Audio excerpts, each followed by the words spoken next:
Welcome to the 2020 Legacy of Poetry Live Zoom reading, Staying Home, The Way to San Jose. We're very excited to have everyone. Please, of course, be respectful and stay muted throughout. We love to see your faces. One of the things I love about these Zoom readings that I've been to is this sense of community and togetherness and sharing poetry that we can have even virtually. So thank you for showing up and being with us as we can. I want to direct you to the chat where there are links to poets' websites and books that you can go buy and enjoy on your own time if you don't already have them. Definitely you want to get Ellen Bass's new book, Indigo, and we're very excited to have her as our keynote speaker. And I think that's it. I'm going to hand it over to our executive producer, the amazing Alan Soldofsky, who has been keeping this annual tradition going for many years now and is the driving force behind it. So we all owe him a huge round of thanks. So here he is. Without further ado, Alan Soldofsky. Thank you, Tod Edgerton. Thank you. Thank you. Hi, everybody. My name is Alan Soldofsky. I'm the Director of Creative Writing at San Jose State University and executive producer of the 2020 Legacy of Poetry webcast. And we're calling it Staying Home, The Way to San Jose. I hope everyone is staying safe and well, sheltering at home and viewing this webcast in comfort, enjoying. I hope you will enjoy our annual Legacy of Poetry Day reading and celebration. So I'm going to be being your MC for this portion, and we will have poets reading in this order. First, Sally Ashton, then Gary Singh, then our featured keynote poet, Ellen Bass, and then two members of the San Jose State faculty, Joseph Navarro and Michael Tod Edgerton. And I'll introduce each poet briefly before they read. So if you're ready, let's go to it. Sally Ashton is our first reader. Sally is the author of the 2019 collection, The Behavior of Clocks, published by Word Farm. She was the Santa Clara County Poet Laureate from 2011 to 2013. She's taught English and creative writing at San Jose State University and has led workshops throughout the South Bay. She's also led workshops for the Disquiet International Literary Program in Lisbon, Portugal. She's coming to us from her home in Los Gatos. Sally Ashton. Thank you. Thank you so much, Alan, and Poets and Writers Coalition for inviting me. According to Jane Austen, there's nothing like staying at home for real comfort. Emily Dickinson seemed to agree, never leaving home for most of her adult life, but they weren't forced to follow government orders, sequestered by pandemic, and enforced unwanted isolation. I will not be reading from my new book, which I highly recommend for the type of armchair travel Emily Dickinson enjoyed. Instead, I'll read two older poems more resonant with this moment, plus a third I've written just for this occasion.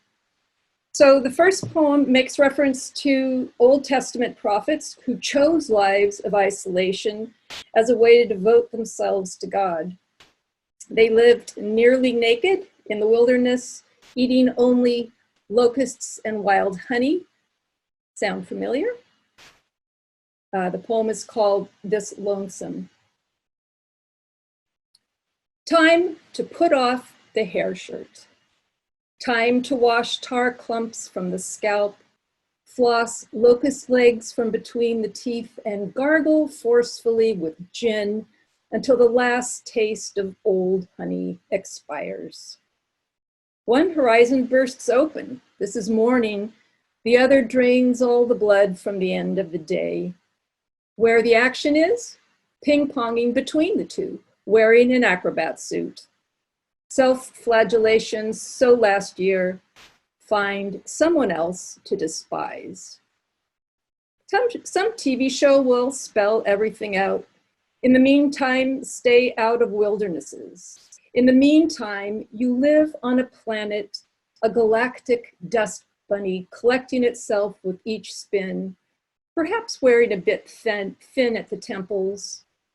And the Minotaur can't be kept chained forever. And what there is of gladness must not be squandered, O reckless heart. Some lonesome. This next poem considers how you might do that. And in the meantime, praises the moon, though I never mention it by name. It's called How To. Don't waste a feeling or a story or a way or worry, a minute, a bird song, not even one shade of green. Promise the crows anything. Remember the turkey vultures, how all spring they return one by one at dusk to roost in the eucalyptus trees. Also consider the privet that readies new berries so the seasons will continue outside the window. Write a carte géographique de la lune. Nothing more sublime can be written in English, nor more shadowed with desire, nor more unsayable. That it has not been said enough, even water mouths its lonely syllable. It stutters across the sea and lays cool hands on a lake. Don't mention it anymore, someone will tell you. But how can you compress the horizon or keep it from its risings? It will leer or loom or drift, a silver eyelash, a minuscule crack, an irresistible opening you long to enter. What else is there to know? So much spills out and over, and the ceiling fan spins slow. The spider in its corner spins a secret, and the atoms in every part of everything spin the little wheels of our hearts, spin beauty and its waning, the spider's finely wrought bundle, silent, wound with silken thread.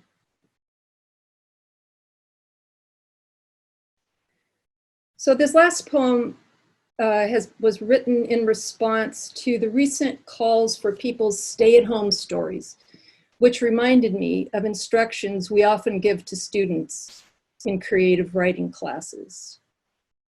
And the poem is called Telling a Story. Start at the moment when everything changes. If nothing changes, there's no story. No one cares if it's an unspoiled, beautiful day, except your mother. The main character drives the narrative. The author should know everything about them. Often it will be the most unlikely person.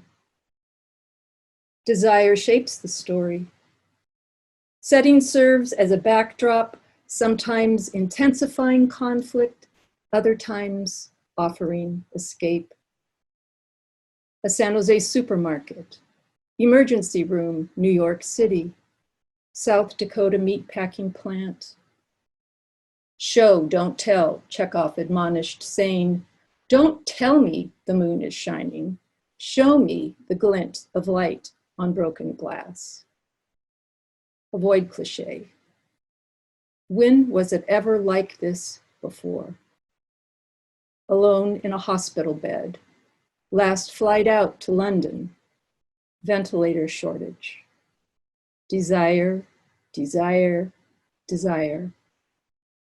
Like a hero's journey, the way is unfamiliar, holds unseen challenges, our hero unprepared.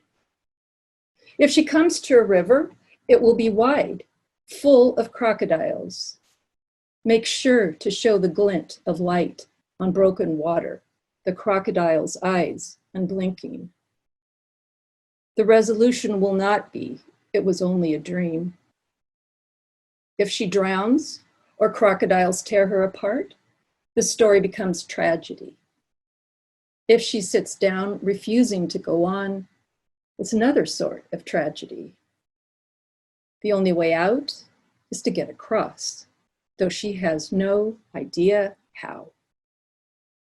She will wake up many times, sometimes after dreaming, but the crocodiles are always there. In the nick of time, help will arrive, but the story gets worse before it gets better. Don't tell me the moon is shining. When all this is over, the world too will be changed. I will see the broken glass. Show me, if you can, the glints of light. Big thanks to you all, Alan, Todd, and the whole team. Thank you.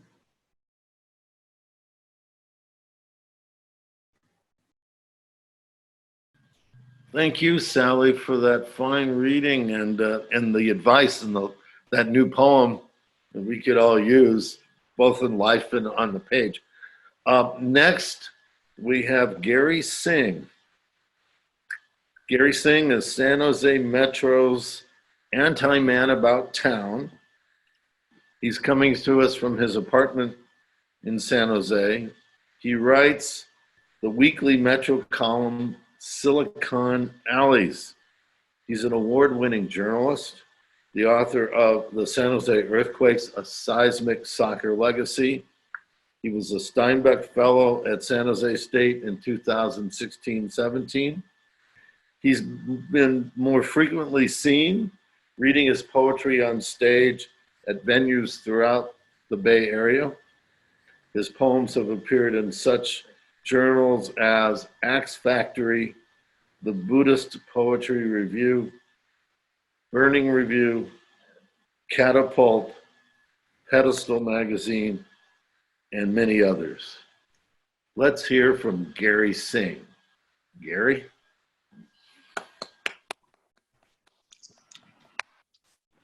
This is just, I've been on a million Zoom congregations so far, but this is just fantastic to see. It looks like 52 participants is what I'm looking at down there. Can you guys hear me? Okay, great. I tried to assemble 3 or 4 poems that are related to the theme, and I think I hopefully did that. This first one is called, this is brand new, this first one is called Walking with the Inner Child in Suburbia. Okay. When you were younger, what did you want me to become? Warrior, king, celebrity, or a big bad father figure straight out of some Robert Bly?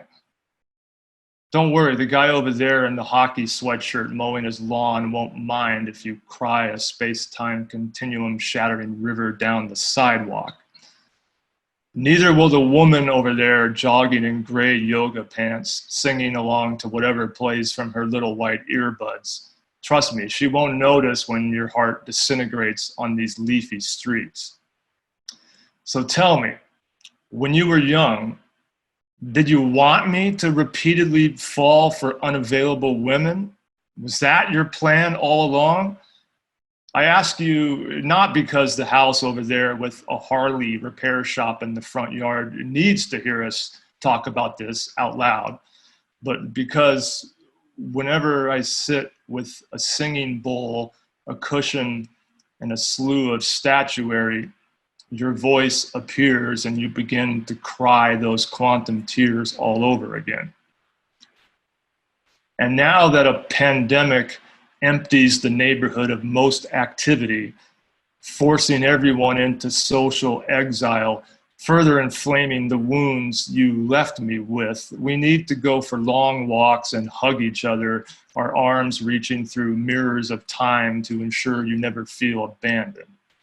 That is why I'm asking you these things. In suburbia, we will not act on our envy of those manicured lawns, but instead revert to the breath, our lifelong friend, because the healing is in the return. Call it our sutra soliloquy, the prodigal sonnet, Unplug the lawnmowers and park all the motorcycles. The healing is in the return.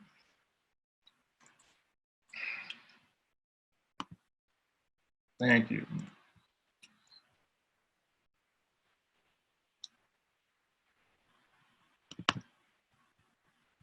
I have these as image files on my screen, so I have to move it around so I'm not looking at the sky when I read this. This next one is a short one. It's called Pandemic Soliloquy. Now, I usually don't write the rhyming stuff, but this is just how it came out. On a curb outside the gasoline station, the air swelters where we sit. A weed emerges from a crack in the asphalt. I'm inspired by its will to live. Inside the convention center on the trade show floor, rows of hospital beds prepare for the war, while big oily executives go out of their minds, plotting ways to bankrupt mankind. As she and I melt into concrete, I can smell the sulfur, the weapons, and the fiery blight. Weeds have always been my heroes, so I put my hand on her thigh and wait for the air to ignite.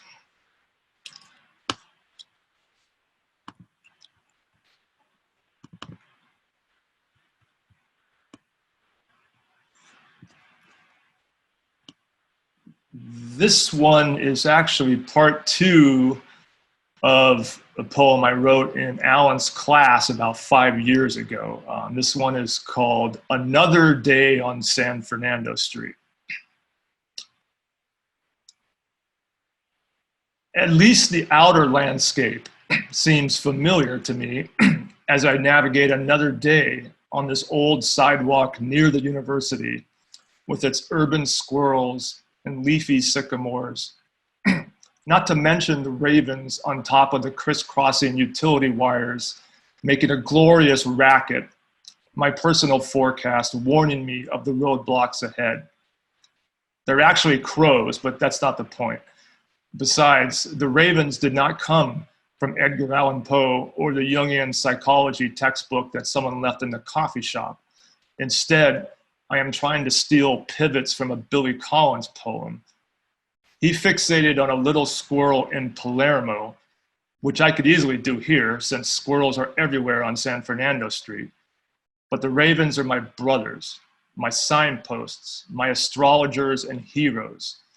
Every day they sound off a noise routine and I tune right in. Unlike Maestro Collins, though, I may not have a pivot here or any real place to go. I'm stuck in this poem with only the squirrels and the sycamores waiting for the next forecast. So in the meantime, I will stand on top of the graffiti-stained city garbage can on the corner and following the raven's lead, I will scream a song for everyone, a racket of endless poetic renewal to suggest no one is ever truly alone.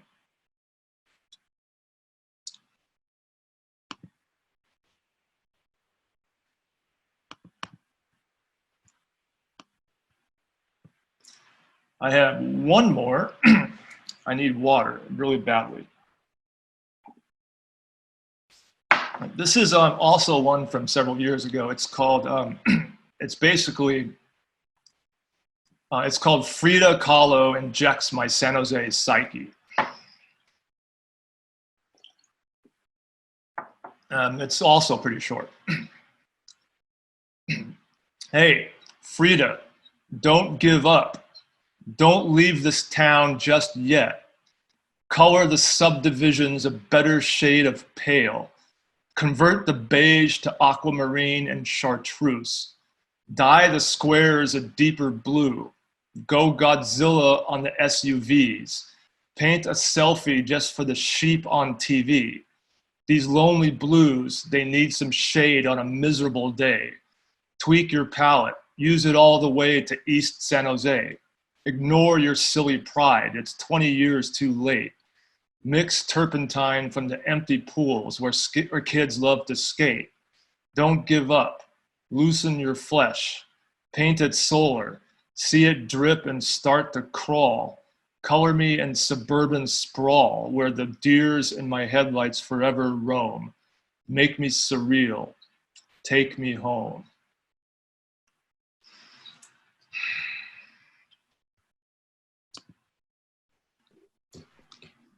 Thanks, Gary. Those are terrific poems. Well, I hope everybody's ready because our next reader is Ellen Bass. She's our keynote poet for this year's Legacy of Poetry reading that we're calling Staying Home, The Way to San Jose. Even though Ellen can't come here, she's back at home, staying home in Santa Cruz. Bass has just published a much anticipated new collection. Here it is, called Indigo, with Copper Canyon Press, and there's a link to it on the side in our chat. You can buy this book through the Copper Canyon website. Ellen was Santa Cruz Poet Laureate in 2014-15. She is currently a Chancellor of the Academy of American Poets, and even more important, she'll be the 2021 Lurie Distinguished Visiting Author in Residence at San Jose State University, where she will be teaching the graduate poetry workshop this coming spring semester. Ellen's joining us while staying home, as I said, in Santa Cruz. Ellen, thank you for teaming up with us at San Jose State University. Thanks so much. I'm really happy to be here. And thank you, Sally and Gary, for those poems, which are really so strong and powerful and really good to hear. Really good to hear.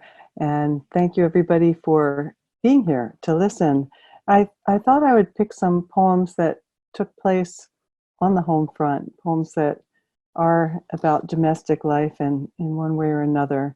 And this first one is called Sous Chef. I am fortunate that my wife and my son are both really terrific cooks, and I am a terrible chef, but I'm a really good sous chef. So this is Sous Chef. I like cutting the cucumber, the knife slicing the darkness into almost transparent moons, each with its own thin rim of night. I like smashing the garlic with the flat of steel and peeling the sticky, papery skin from the clove. Tell me what to do. I'm free of will. I carve the lamb into 1-inch cubes. I don't use a ruler, but I'd be happy to. Give me a tomato, bright as a parrot. Give me peaches like burning clouds. I'll pare those globes until dawn. The syrup will linger on my fingers like your scent. Let me escape my own insistence. I am the bee feeding the queen. Show me how you want the tart glazed. I still have opinions, but I don't believe in them. Let me fillet the supple bones from the fish. Let me pit the cherries, husk the corn. You say how much cinnamon to spice the stew. I've made bad decisions, so I'm grateful for this yoke lowered onto my shoulders, potatoes mounded before me. With all that's destroyed, look how the world still yields a golden pear, freckled and floral, a shimmering marvel. It rests in my palm so heavily, perfectly. Somewhere there is hunger, somewhere fear. But here the chopping block is solid, my blade sharp. This next poem arose out of thinking about words that are difficult to translate from one language into another, and I bumped into a website online that had lists of these words, and I went down that rabbit hole for quite a while with lots of them, and then the poem had its own way. The Small Country. Unique, I think, is the Scottish tartle, that hesitation when introducing someone whose name you've forgotten. And what could capture cafuné, the Brazilian Portuguese way to say, running your fingers tenderly through someone's hair? Is there a term in any tongue for choosing to be happy? And where is speech for the block of ice we pack in the sawdust of our hearts? What appellation approaches the smell of apricots, thickening the air when you boil jam in early summer? What words reach the way I touched you last night, as though I had never known a woman? An explorer, wholly curious to discover each particular fold and hollow, without guide, not even the mirror of my own body. Last night, you told me you liked my eyebrows. You said you never really noticed them before. What is the word that fuses this freshness with the pity of having missed it? And how even touch itself cannot mean the same to both of us, even in this small country of our bed, even in this language with only 2 native speakers.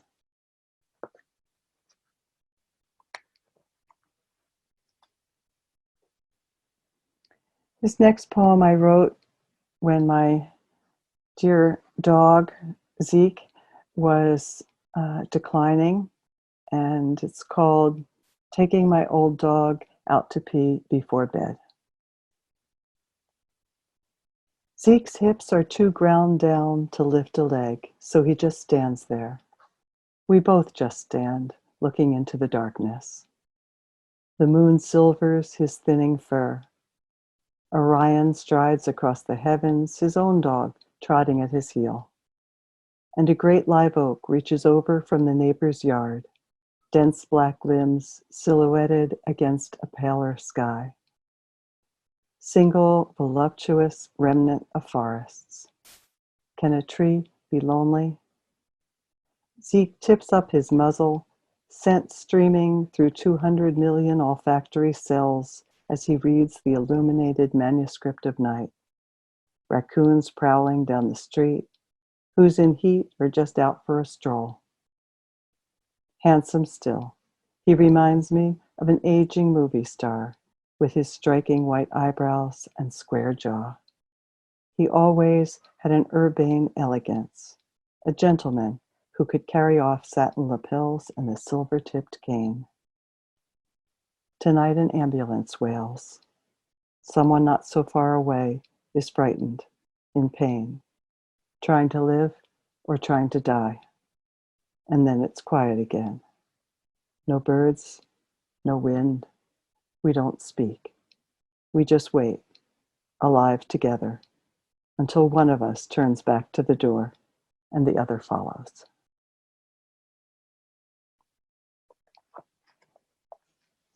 Home is, for all of us, or maybe I shouldn't speak for everybody, maybe I should just speak for myself. That's a better idea. It's the home that I'm in now, but also where I come from. And the older I get, the more interested I am in writing about my childhood, my parents, where I grew up, things that didn't seem very fascinating when I was there, become more and more rich. It seems to me the more I plumb their depths. This is called Black Coffee. I didn't know that when my mother died, her grave would be dug in my body.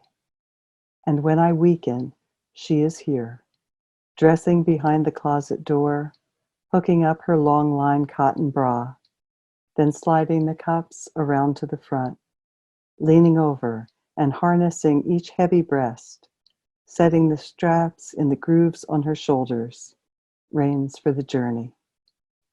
She's slicking her lips with fire and ice. She's shoveling the car out of the snow.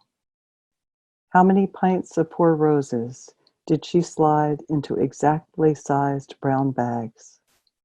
How many cases of Pabst Blue Ribbon did she sling onto the counter?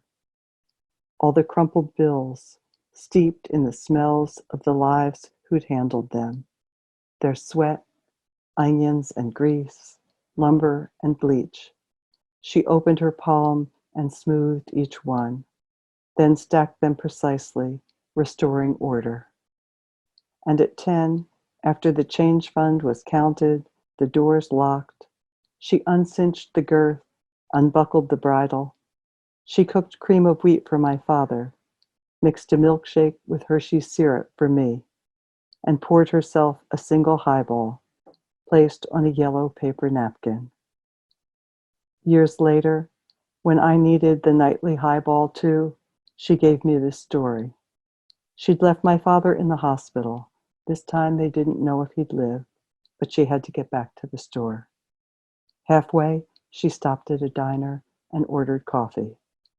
She sat in the booth with her coat still on, crying silently, just the tears rolling down. And the waitress never said a word, just kept refilling her cup.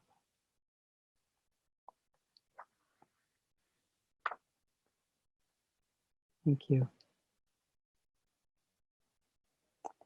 This next poem is focuses on me with my father, and I just wanted to mention, because I know some of you are students of poetry, some of you are just beginning to write poetry, and I started to write this poem in 2002. I looked up recently and finished it in 2016. So if you like doing things like that, you probably have the exact right personality to be a poet. Failure. I looked like a woman. I'd begun to bleed. Something I'd wanted with a fervor, like the fervor with which I burned to kiss Earl Freeman, to smell his man sweat and finger the hollow at his breastbone when we lay in the hot sand in Atlantic City, the white sky arched over us. I was in such a hurry to grow up, my mother said, but I was innocent in the sense of not yet guilty, as I lifted the spoonful of oatmeal to my father's lips the day he came home from the hospital. My mother had to go back to work, high-grade wines and liquors, which paid for the brown Formica table and pink refrigerator, pink dishwasher. We'd moved from the apartment over the store into a house with a front door. I wanted people to ring the bell, and I'd answer it, like on TV. It didn't seem like it would be too hard to feed my father. I can do it, I assured my mother. I think I may see us there forever, my weak father in pajamas, me holding the spoon of thin oatmeal, lifting it to his lips, and the lips not taking it, not really willing or unwilling. So the gruel slid back out again, dribbling down his badly shaved chin. He did nothing to stop it. My father, I left him there. This was my first entrance into the land of failure, a country I would visit so often it would begin to feel like home.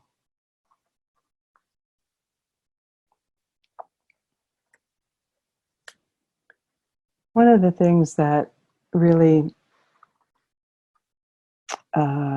draws me in writing poems is to praise the things that are not usually praised. And some of my odes are like that. And this one is Ode to Fat. Tonight, as you undress, I watch your wondrous flesh that swelled again, the way a river swells when the ice relents. Sweet relief, just to regard the sheaves of your hips, your boundless breasts and marshy belly. I adore the acreage of your thighs and praise the promising planets of your ass.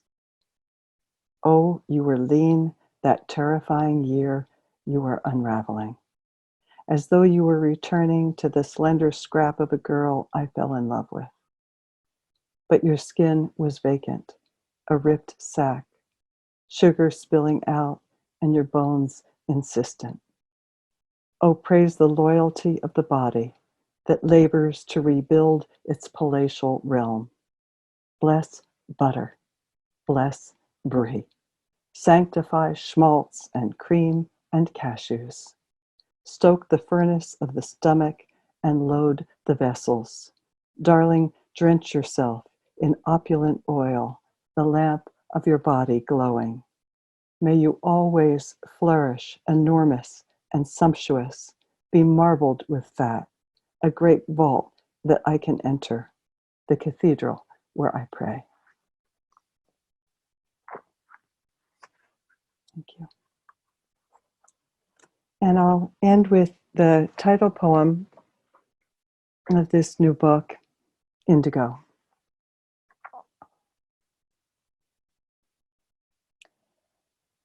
As I'm walking on Westcliff Drive, a man runs toward me, pushing one of those jogging strollers with shock absorbers so the baby can keep sleeping, which this baby is. I can just get a glimpse of its almost translucent eyelids. The father is young, a jungle of indigo and carnelian tattooed from knuckle to jaw, leafy vines and blossoms, saints and symbols.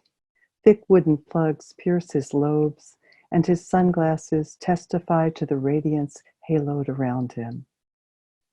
I'm so jealous, as I often am. It's a kind of obsession. I want him to have been my child's father. I want to have married a man who wanted to be in a body, who wanted to live in it so much that he marked it up like a book, underlining, highlighting, writing in the margins, I was here. Not like my dead ex-husband, who was always fighting against the flesh, who sat for hours on his zafu chanting Om, and then went out and broke his hand punching the car. I imagine when this galloping man gets home, he's going to want to have sex with his wife, who slept in late, and then he'll eat barbecued ribs and let the baby teethe on a bone while he drinks a dark beer. I can't stop wishing my daughter had had a father like that. I can't stop wishing I'd had that life. Oh, I know it's a miracle to have a life, any life at all. It took 8 years for my parents to conceive me. First there was the war, and then just waiting, and my mother's bones so narrow she had to be slit and I airlifted. That anyone is born, each precarious success, from sperm and egg to zygote, embryo, infant, is a wonder. And here I am alive, almost 70 years, and nothing has killed me. Not the car I totaled running a stop sign, or the spirochete that screwed into my blood. Not the tree that fell in the forest exactly where I was standing, my best friend shoving me backward so I fell on my ass as it crashed. I'm alive, and I gave birth to a child. So she didn't get a father who'd sling her onto his shoulder, and so much else she didn't get. I've cried most of my life over that. And now there's everything that we can't talk about. We love, but cannot take too much of each other. Yet she is the one who, when I asked her to kill me if I no longer had my mind, we were on our way into Ross, shopping for dresses.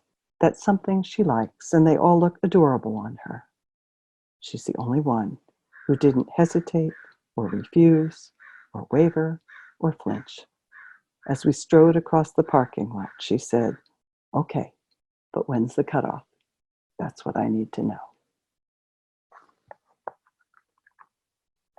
Thank you.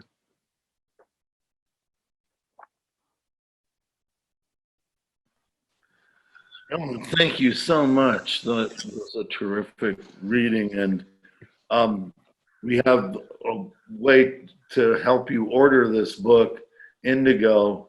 You can get it from IndieBound, independent booksellers organization, or you can go directly to the Copper Canyon website and go to the bottom of the Ellen Bass page and go to the bottom and order it from there. Ellen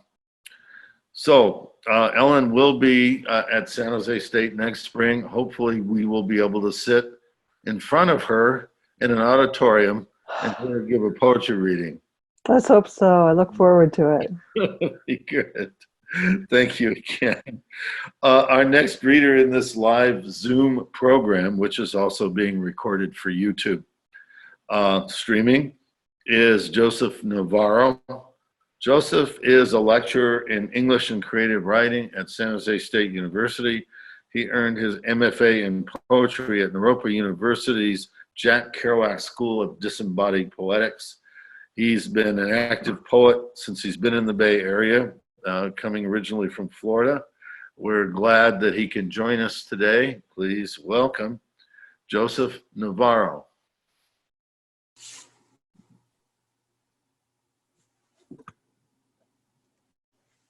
Hi, everyone. Thank you for having me today. This is an exciting opportunity, especially at this time that we're all kind of dealing with. Poetry is definitely a space for truth and community, and I think we're kind of seeing that right now. So it's always just great to get to work with this project. This first piece is called Viral Democracy, and it's just sort of reflecting where we're at in this lockdown, where we're at in this viral democracy that we live in. Everyone is hurting. A cultural hack, death of the social contract, a vicarious world dispossessed from touch, person-to-person contact. Capitalism's oldest question, what to do with the poor? Let them die. How do you displace choice in the populace? Make them loathe themselves. You forgot the market oppresses. Consumerism is corporate seduction through desire. You, a walking advertisement to the cult of brand, never aware that money is freedom. Too many followers. Where are the leaders? Close the huge hole in your heart before you're unable to get out. Everyone is numb.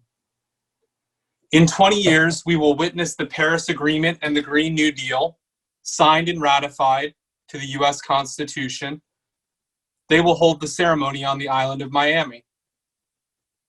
They are forcing us to organize, to crowdsource, to collectivize, to co-op, to citizenship, protest, sing, smash, protest, the work of citizenship.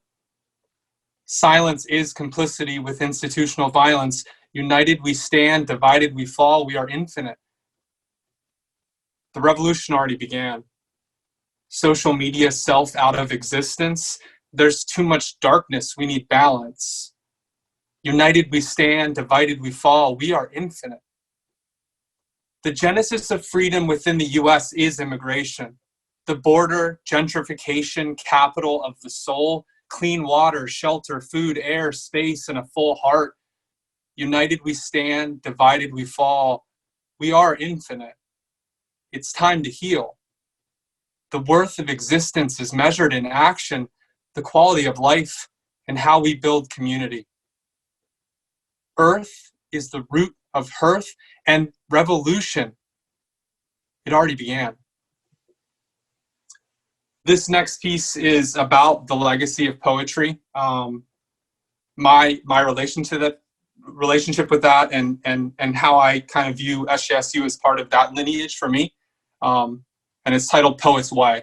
And I'll end with this, and I hope it's something that we can all kind of walk away with, just this experience, the idea that all of you are kind of encountering the poet's way and what that means in a time where truth and story compete with each other, right?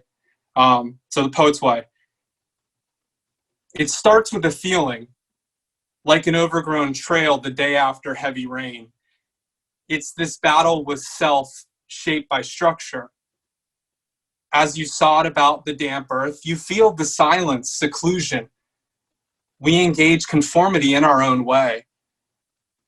Nature has a way of settling an inner sense of vulnerability in your stomach, but the trail is rigorous. A few climbs for a first journey, a chance to connect. At the protest, it's not obstruction, but engagement. There is a poetic nature to the vista that sits atop the mountain. A view of the valley caught in a world of transaction. Nature gives, unbounding like the love in her glowing eyes, reflection of her soul. This is the civic. A rest with warmth and tenderness, the forest, global lungs, the hearth of life. In the irony of humanity as allegory for nature, perhaps we find a new view of the binary, socius. It doesn't end. This is the secret. Embodied spaces of emotion and affect, all the gestalt rhetoric for why feelings fucking matter, the evocation of the democratic spirit. It's the only truth anymore. Seek nature's proto-ASMR provided wisdom. You write the world you wish to be. You understand forward through its relation to backward, a lens reinforced by structure. It's about hope, a belief in the type of dreams that change the state of being. After all, we all share. Thank you.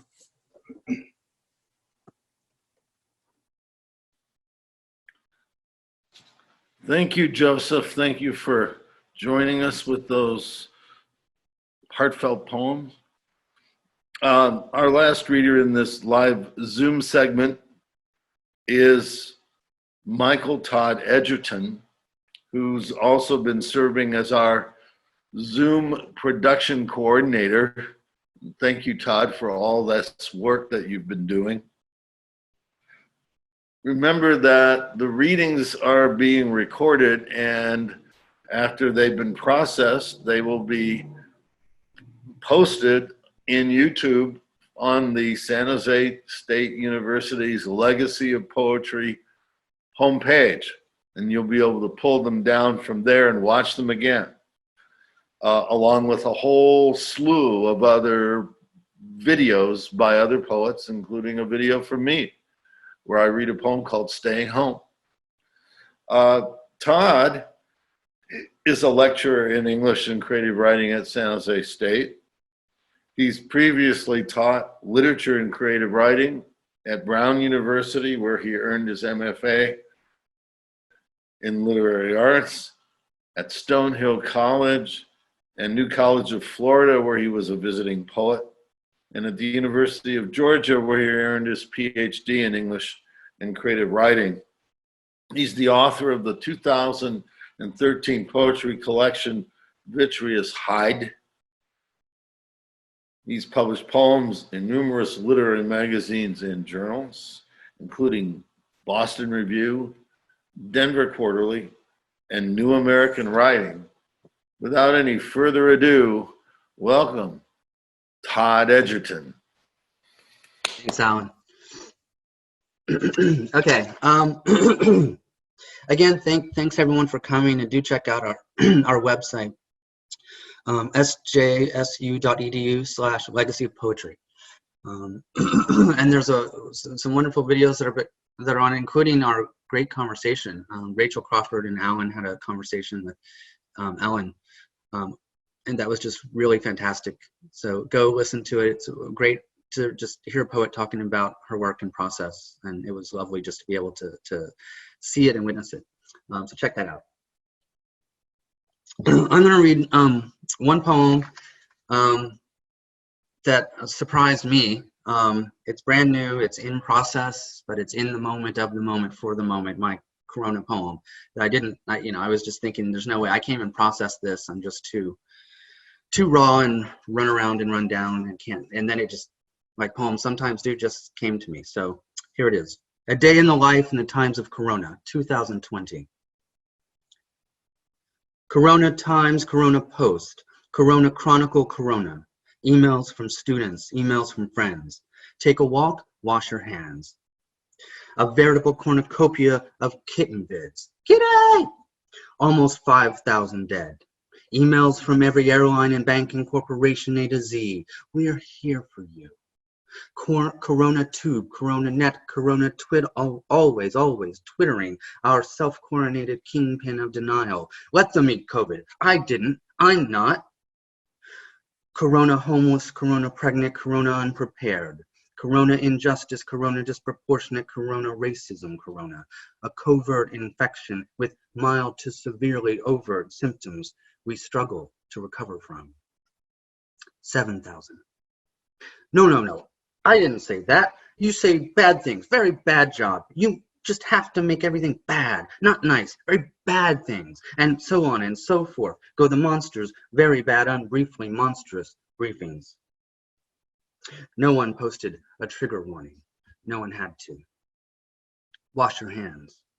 Corona stimulus, corona relief, corona rape. Corona anti-abortion bill writer. Because it's not like it's a fucking pandemic or anything. Sky time, face chats, roomed in concoctions, dropped connections. My corona, 10,000 dead. Conferences, vacations, weddings. Book releases, store openings, reunions, funerals. Bookstores, art boards, restaurants, bars, hardware stores, sex stores, clothing stores, stores. Cancel culture, redefined. Get the mail, wash your hands. Wipe down the groceries, wash off the produce, soap up the wine. 20 as of today, reports the Times. We're just a backup. We did everything perfect. It was perfect. We did everything so right. We did so good. We're not a delivery service. Perfect. No, I'm not responsible. Televoice medicinal connections from across the stream, the gulf, the sea of corona simmering down the street. Poetry readings and dinner parties, dance-a-thons and happy hours, all live streamed online. Why weren't we doing this all along? Look out the window, wash your hands. No test to be taken, no test to be found, no test. This is not a test. This is a testament to incompetent leaders, to immoral men who choose economic electorate fallout over lives. Oh my corona. I'm so lonesome I could cry, corona. It's the end of the world as I know it, corona. And I feel fine. Corona never was a cornflake girl, corona. It's time I had some time alone, corona. You bet your life it is, corona. You bet your life it is. Get into the groove, corona. Boy, you've got to prove, corona. God, sometimes you just don't come through, corona. Do you need a woman to look after you, corona? Get up on your feet, corona. I was dreaming when I wrote this, corona. I was drunk when I wrote this, corona. I was walking after midnight when I wrote this, corona. Forgive me if it goes astray. When I think of you, I touch myself, corona. You can never tear us apart, corona. Who's zooming who, corona?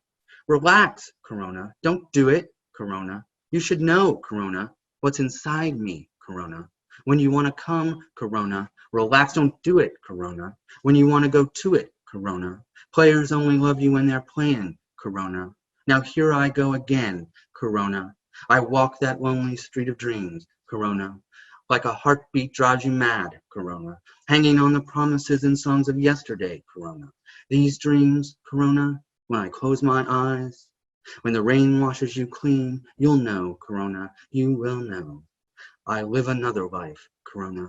Wash your hands, corona. Wash your hands, corona. Wash your hands, corona. Wash your hands, corona. Wash your hands. Corona, corona. Corona times corona. Corona chronicle, corona, corona, corona. Post-corona. End corona dream. Thank you.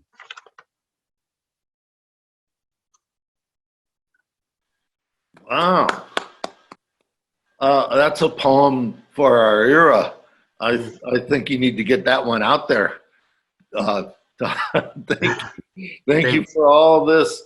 And I'm going to do one just thing so that we know that there are people out there on Zoom partaking of this reading. Thank you, Tod Edgerton and Joseph Navarro. Thank you, Sally Ashton and Gary Singh. And thank you so much, Ellen Bass. We hope that this is just a taste of what it's going to be like when we're all out and we're all together where we should be on the campus of San Jose State listening to poetry. So if you're in the audience, of course, in a live reading, we would do questions, and that doesn't work that well on Zoom. But what I'd like to do is ask audience members to unmute themselves and give the poets a round of applause so we can hear you as we end this meeting. Audience, Let's hear you.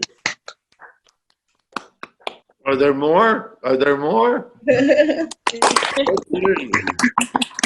Thank you. Thank you. Thank you, audience. Thank you. Thank you. We've been on for about an hour. We're going to have this recorded so you can see it again and again. Look at the other YouTube readings that we've posted on our Legacy of Poetry website. Todd gave you the URL. It's www.sjsu.edu/legacy of poetry / and you will find all kinds of goodies there, and we're going to keep adding more. Thank you very much for joining us during the coronavirus pandemic 2020. Legacy of Poetry, staying home. This is the way to San Jose, and this is Alan Soldofsky for Tod Edgerton and all the poets saying goodbye and good luck. Bravo, bravo.